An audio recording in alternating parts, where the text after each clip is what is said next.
tersebut tergabung dalam anggota G7. Ada yang tahu nggak sih anggota G7 itu apa? Oke, masa nggak tahu? Negara anggota G7 atau KTT G7 adalah panjangan dari konferensi tingkat tinggi Group of Seven. G7 adalah suatu organisasi tingkat internasional yang mencakup 7 negara sebagai anggotanya. KTT G7 adalah sebuah konferensi yang dihadiri oleh 7 negara anggota, suatu organisasi internasional yang terdiri dari 7 negara terbesar di dunia dengan ekonomi maju. Pada umumnya, kegiatan KTT G7 adalah melakukan kolaborasi dalam rangka pemecahkan masalah ekonomi dunia. Untuk itu, G7 setiap tahunnya mengadakan rapat kerja untuk membahas masalah yang sedang terjadi melalui konferensi tingkat tinggi tersebut. Setiap tahun, para menteri dan pejabat 7 negara anggota G7 mengadakan KTT G7. Dalam konferensi tersebut, mereka membahas dan membentuk kesepakatan serta mengaplikasikan pernyataan bersama terkait peristiwa global. Pada tahun 1998, Rusia sempat bergabung menciptakan G8 atau grup G.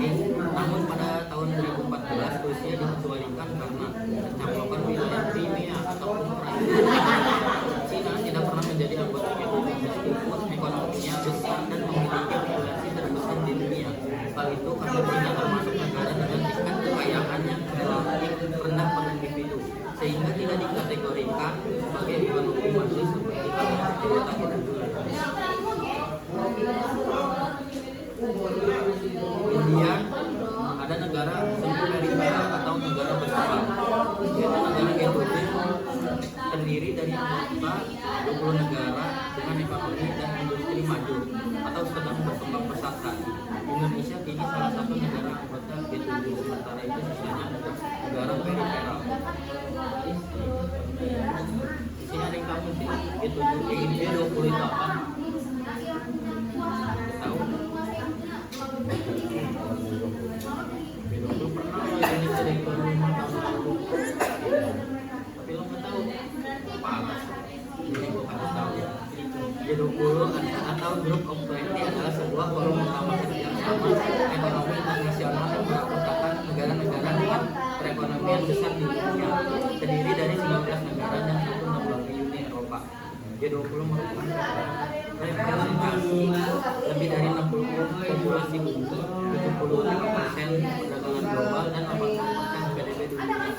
Anggota G20 terdiri dari Afrika Selatan, Amerika, Arab Saudi, Argentina, Australia, Brazil, India, Indonesia, Inggris, Italia, Jepang, Jerman, Kanada, Meksiko, Republik Korea, Rusia, Prancis, Tiongkok, Turki, dan Uni Eropa.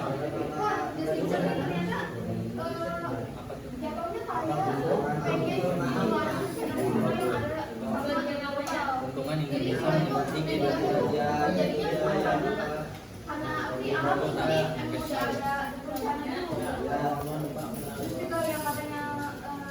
Apa sih manfaatnya Indonesia mengikuti forum G20? Keuntungan Indonesia mengikuti forum G20 karena bisa mendapat manfaat dari informasi dan pengetahuan lebih awal tentang perkembangan ekonomi global, potensi risiko yang dihadapi, serta kebijakan ekonomi yang diterapkan negara lain, terutama negara maju.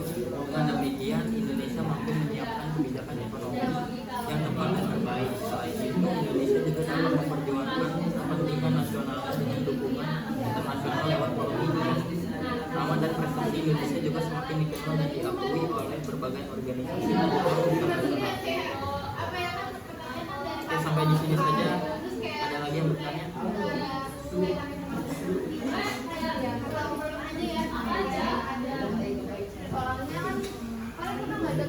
Apa itu G7? Tadi belum ngerti ya. G7 adalah forum yang terdiri dari 7 negara anggota, yakni Prancis, Amerika, Arab, Inggris, Jerman, Jepang, Italia, Kanada, dan Uni Eropa. Selain anggota G7, negara-negara diundang dan organisasi internasional yang bukan anggota G7 juga dapat berpartisipasi dalam pertemuan tersebut. Cukup. Oke, sekian dari saya. Kalau penjelasannya kurang jelas mohon dimaafkan. Assalamualaikum. Assalamualaikum warahmatullahi wabarakatuh. Waalaikumsalam warahmatullahi wabarakatuh. Nah, oke teman-teman, saya di sini akan menjelaskan materi tentang pendekatan sistem global. Dalam pendekatan sistem globalisasi ini terjadi dari pengaruh negara-negara dominan di dunia. Artinya kejadian di suatu wilayah yang jauh akan berpengaruh besar jika diintervensi oleh negara-negara dominan itu. Nah, di sini ada yang tahu nggak tata surya itu kayak gimana? Wah, Nopal katanya kamu jadi astronot. Oi, Nah, Nopal tahu. di tata surya itu ada titik tengah pusatnya kan, sebagai matahari. Terus dikelilingi oleh planet-planet lain yang disebut negara terbelakang.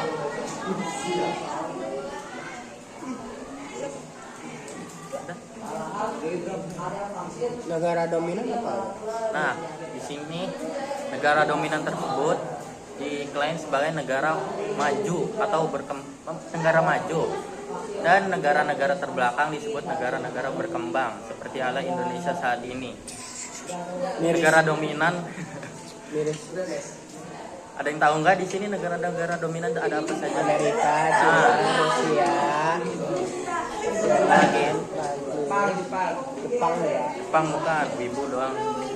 Nah, negara dominan itu saat ini tergabung dalam G7.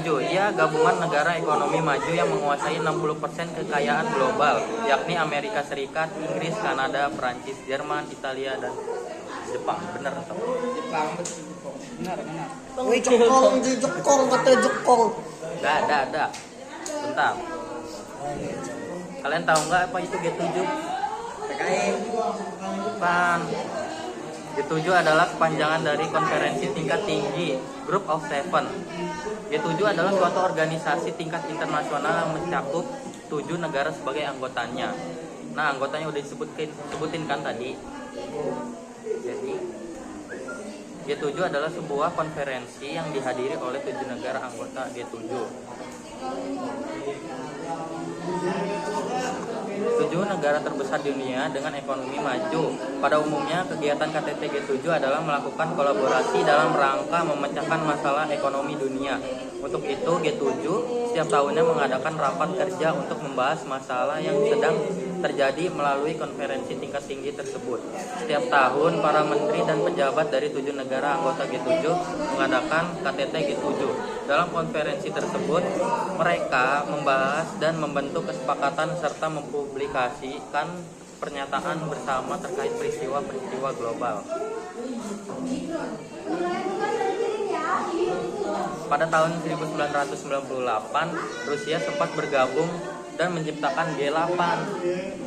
Namun pada 2014 Rusia dikecualikan karena pencaplokan wilayah Crimea atau Ukraina. China tidak pernah menjadi anggota G7 meskipun ekonominya besar dan memiliki populasi terbesar di dunia. Hal itu karena China termasuk negara dengan tingkat kekayaan yang relatif rendah per individu, sehingga tidak dikategorikan sebagai ekonomi maju seperti halnya anggota G7. Pada Januari 2022, Jerman mengambil alih kepresidenan G7, di mana negara ini menjadi tuan rumah KTT G7 2022. Di tahun ini, KTT G7 ke-48 berlangsung pada bulan Juni 2022. Selanjutnya ada negara periferi atau negara terbelakang. Nah, ada yang tahu nggak negara periferi itu ada apa aja selain Indonesia? Negara berkembang ada apa saja, tahu nggak? Thailand. Thailand nggak ada yang tahu. Dari kelompok bodoh. Afrikan. Nah, bener. Tapi ada yang tahu nggak G20 itu apa? Pak mau nanya Pak mau nanya boleh nggak Pak? Nanti Pak. G20 adalah Group of 20 atau sebuah forum utama kerja ekonomi internasional yang beranggotakan negara-negara dengan perekonomian besar di dunia. terdiri dari 19 negara dan satu lembaga Uni Eropa. G20 merupakan representasi lebih dari 60% populasi bumi, 75% perdagangan global, dan 80% PDB dunia.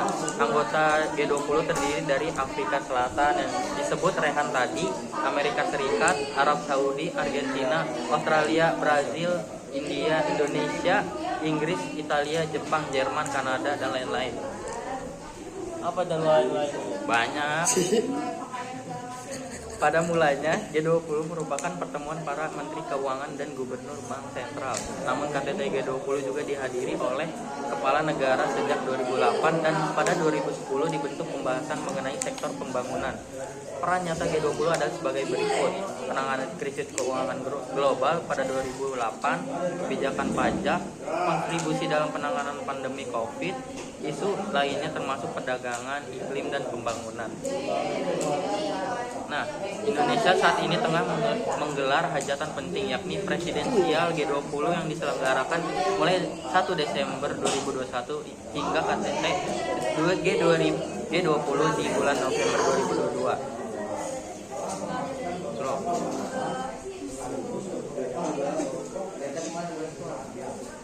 Lalu, apa manfaatnya Indonesia mengikuti forum G20 ini? Sebagai anggota forum G20, Indonesia bisa mendapatkan manfaat dan informasi dan pengetahuan lebih awal tentang perkembangan ekonomi global, potensi risiko yang dihadapi, serta kebijakan ekonomi yang diterapkan negara lain, terutama negara maju. Dengan demikian, Indonesia mampu menyiapkan kebijakan ekonomi yang tepat dan terbaik. Selain itu, Indonesia juga dapat memperjuangkan kepentingan nasionalnya dengan dukungan internasional lewat forum ini. Nama dan prestasi Indonesia juga semakin dikenal dan diakui oleh berbagai organisasi dan forum internasional. Udahlah, sampai di sini saja. Aku mau bertanya, Apa tuh? apakah manfaat G20 khusus bagi Indonesia? Kan tadi udah disebutin. Ya udah, saya udah disebutin. Bodoh, lagi. nggak usah dijawab. Saya. Yaudah, Rehan dulu. Saya akan menjawab pertanyaan Rehan. Menjadi tuan rumah pertemuan tahunan akan menjadikan Indonesia pusat perhatian di panggung dunia. Woi, perhatiin. Siap. Ulangi ya. Apa tadi pertanyaannya? Apa manfaat G20 bagi Indonesia, khususnya Indonesia bagi Indonesia? Nah, manfaatnya menjadi tuan rumah pertemuan tahunan akan menjadikan Indonesia sebagai pusat perhatian di panggung dunia dan menyoroti betapa penting Indonesia dan perannya yang semakin besar dalam isu-isu global. Ya. Nah, ada lagi nggak yang bertanya? Mana tadi? Dia anjing. Tit gitu. Aku. Gak susah. Kenapa Jepang ikut G7 terus bisa disebut negara maju padahal kondisi ekonominya sangat rendah? Karena kan Jepang memiliki potensi sebagai negara berkembang dan memiliki ekspor ke berbagai dunia. Potensi sebagai negara berkembang kan udah jadi negara maju. Kan udah jadi negara maju, kok masih berkembang kan? Enggak, maksudnya Udah bodoh, negara maju. Udah kan terjawab? Belum. Ya udah, yang lain. Jepang itu kalau sekalinya inflasi udah mereka negara miskin. Dia langsung ambruk harganya. Tapi mereka memiliki pengetahuan. Enggak, mereka tuh bikin berita penjilat. Gimana? Berita-berita di Jepang tuh isinya bukan ngomongin tentang negara mereka, berita-berita mereka tuh isinya ngomongin tentang negara-negara orang terus. Mereka tuh nyari sensasi dari negara orang. Ya terus. Gurunya gua ini sekarang ya, Bu. Ya saya. Mantap. Oke. Apa lagi? Nah, Kenapa negara Jepang? udah kayak kan gue nanya sih. Enggak jawab. Ya udah, lanjut. Ya, lanjut. Yo, lanjut 1 menit lagi. Ada lagi nggak yang bertanya? Apa Kalau nanya? sudah, Apa? tadi ada yang bertanya? Kenapa namanya di negara Jepang? Kenapa dinamain? Mau namanya Agus. Namanya Agus. Kenapa namanya negara Mulut Jepang? bau. Jepangnya. Kenapa dinamain negara Jepang? Ada lagi nggak yang bertanya? Kenapa Jepang? Oke. Kenapa Jepang? persiapan KTT yang persiapannya. Persiapan KTT terutama dilakukan oleh apa yang disebut Sherpa, yaitu asisten pribadi kepala negara dan pemerintahan. Sherpa adalah istilah pendakian gunung yang awalnya merujuk pada pemandu yang membantu pendakian mencapai puncak gunung. Kontak Sherpa dari anggota G7 menjaga dekas saat mereka bersiap untuk mencapai pertemuan para pemimpin yang sukses. Udah mengerti? Sampai di sini ada yang lagi bertanya? Nggak ada. Ya udah. Udah berapa menit? Dah, cukup banget. Sampai di sini penjelasan dari saya, semoga mengerti ya. Wassalamualaikum warahmatullahi wabarakatuh. Waalaikumsalam. Terima kasih Bapak. Wabarakatuh. Assalamualaikum warahmatullahi wabarakatuh. Waalaikumsalam warahmatullahi wabarakatuh. Saya di sini akan menjelaskan materi tentang pendekatan sistem global atau sistem sosial. Dalam pendekatan sistem globalisasi ini terjadi dari pengaruh negara dominan dunia. Artinya kejadian di suatu wilayah yang akan berkembang terjadi oleh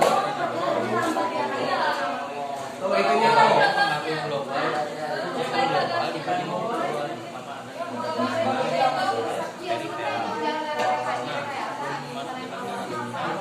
ada perifera.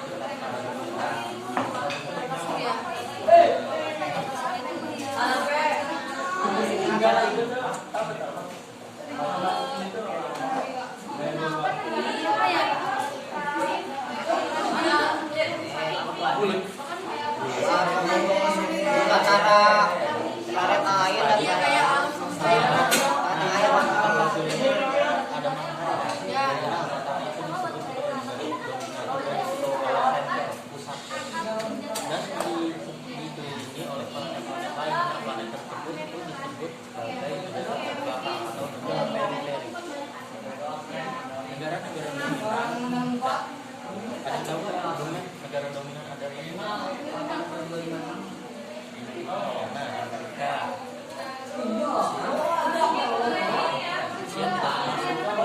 saya akan jelaskan. Oke, saya lanjut ya. Negara dominan itu saat ini tergabung ke dalam G7, gabungan negara ekonomi maju yang menguasai 60% kekayaan global. Negara pertama anggota G7 yakni Amerika Serikat, Inggris, Kanada, Prancis, Denmark, Italia, dan Jepang. Ada yang tahu nggak G7? Oke, saya jelaskan. Sabar ya. G7 atau KTT G7 adalah kepanjangan dari konferensi tingkat tinggi Group of Seven. G7 adalah suatu organisasi tingkat internasional yang mencakup 7 negara sebagai anggotanya, yang terdiri dari 7 negara terbesar dunia dengan ekonomi maju. Pada umumnya, kegiatan KTT G7 adalah melakukan kolaborasi dalam rangka memecahkan masalah ekonomi dunia. Untuk itu, G7 sudah lama mengadakan rapat untuk membahas masalah yang sedang terjadi melalui konferensi tingkat tinggi global. Setiap tahunnya, para menteri dan pejabat dari 7 negara anggota G7 mengadakan dalam konferensi tersebut. Mereka menggunakan dan mempersiapkan serta mengaplikasikan bersama terkait global. Pada tahun 1998, sempat bergabung dan menciptakan 8 atau Group of Six. Namun pada tahun 2014 itu dikecualikan karena pencaplokan wilayah Crimea atau Ukraina. Cina tidak pernah menjadi anggota G7 meskipun ekonominya besar dan memiliki populasi terbesar di dunia. Karena Cina termasuk negara dengan tingkat kekayaan yang relatif rendah di dunia, sehingga tidak dikategorikan sebagai ekonomi maju seperti halnya anggota lainnya. Selanjutnya ada negara periferi atau negara berkembang. Ada yang tahu nggak? Negara periferi ada apa? Negara berkembang. Termasuk negara dominan. berkembang saat ini negara apa aja?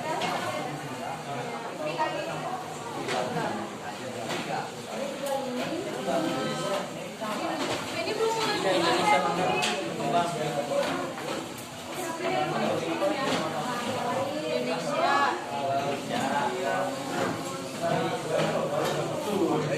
Ya, biar nggak bingung dan cepat saya akan menjelaskan apa itu G20. G20 atau G20 adalah sebuah utama kerja sampai terdiri dari G20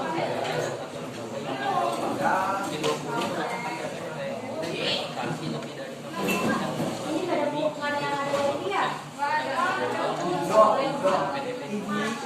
anggota G20 terdiri dari Afrika Selatan, Amerika Serikat, Arab Saudi, Argentina, Indonesia, Italia, Jerman, Kanada, Republik Korea, Rusia, Prancis, Tiongkok, Turki, dan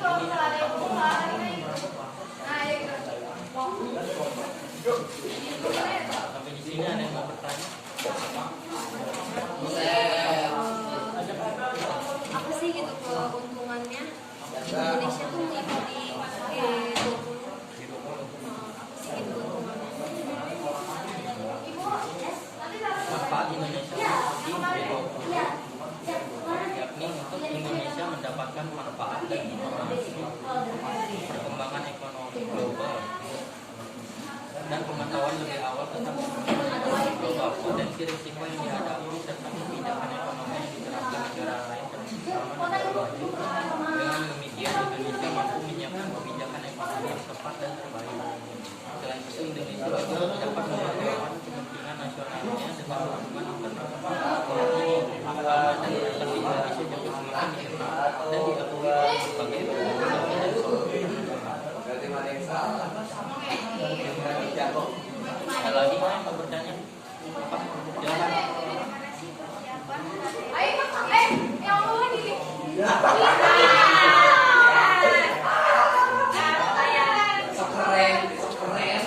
Persiapan KTT terutama dilakukan oleh yaitu asisten pribadi kepala negara dan pemerintah